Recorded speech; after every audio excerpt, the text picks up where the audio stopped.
This ABC 15 Flash Briefing is sponsored by Sanderson Ford. Straight up. Hi, I'm Mixoletti here with your afternoon update from ABC15 Arizona. We are continuing to track the number of COVID-19 cases in our state. This morning, the state has gone over 250,000 cases since this pandemic began. There were 814 new positive cases reported. As for the number of deaths, the Department of Health Services reporting another 39 people died due to complications from the coronavirus. Children in the U.S. are contracting COVID at their highest rate yet. Last week, more than 61,000 kids were diagnosed. That is the most in 1 week since this pandemic started. The largest increases are happening in western states. Now, we checked with the Arizona Department of Health Services, and more than 35,000 cases have been reported, with people under the age of 20 accounting for 14% of those cases. 2 Arizona Cardinals players currently have COVID-19, and it's impacting the rest of the league. NFL players will now have to take some extra precautions because of this against COVID-19. On the sidelines, the league is expanding its sideline area so that teams have more space for social distancing. Masks will now be mandatory for players before and after the games, and at halftime for teams with infected players or players that may have been exposed, in-person meetings will now be prohibited. The Associated Press calling the state of Arizona for Democratic nominee and former Vice President Joe Biden last night. Biden on track to win Arizona's 11 electoral votes. It is a shift for the state because Arizona has only backed a Democratic presidential candidate twice over the last 72 years, and the last time was back in 1996 for former President Bill Clinton.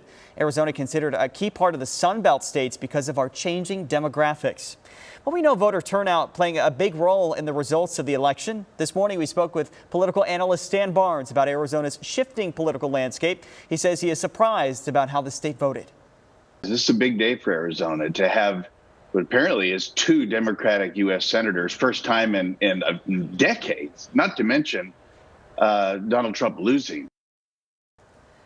Well, now to the race for Maricopa County Sheriff. Sheriff Paul Pinzone fighting for re-election against Jerry Sheridan. He is leading the race currently, about 57% of the vote so far. Pinzone says he's worked to restore integrity to the office and comply with an existing court order to prevent racial profiling in policing. Jerry Sheridan is Pinzone's Republican challenger. He spent nearly 40 years at MCSO and was former Sheriff Joe Arpaio's deputy. His focus has been on better support for deputies who have not liked Pinzone's changes. Both men are career lawmen, but with very different philosophies.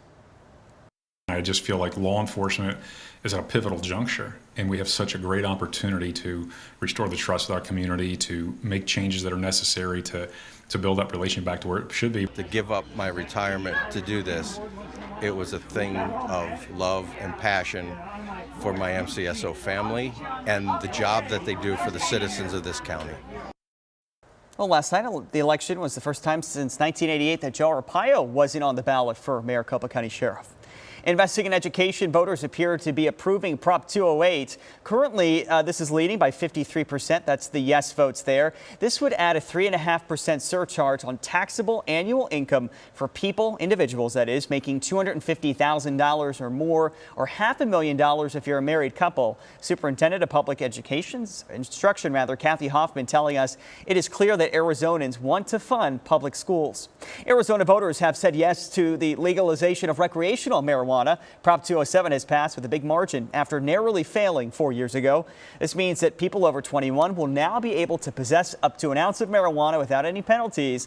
It used to be a felony crime here in Arizona. You will not need to be able to, or you won't be able to smoke pot in public places such as restaurants or sidewalks, so keep that in mind. And your employer can still ban the use of the product at work. Those against pot worry that this will increase the number of impaired drivers on our roadways and lead to more kids using marijuana. Advocates say the initiative promotes the responsible use by adults.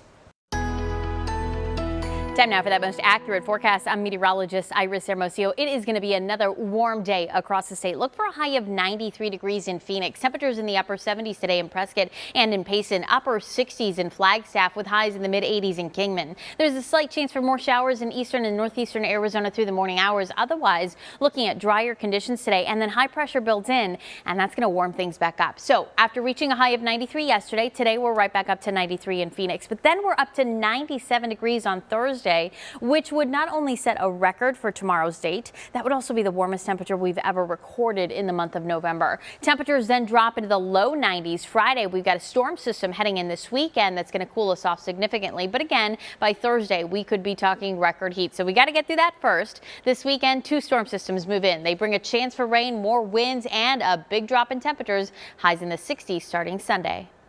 Another update tonight. Until then, get the latest news, weather, and traffic at ABC15.com or by downloading our free ABC15 mobile app. This ABC 15 Flash Briefing is sponsored by Sanderson Ford. Straight up.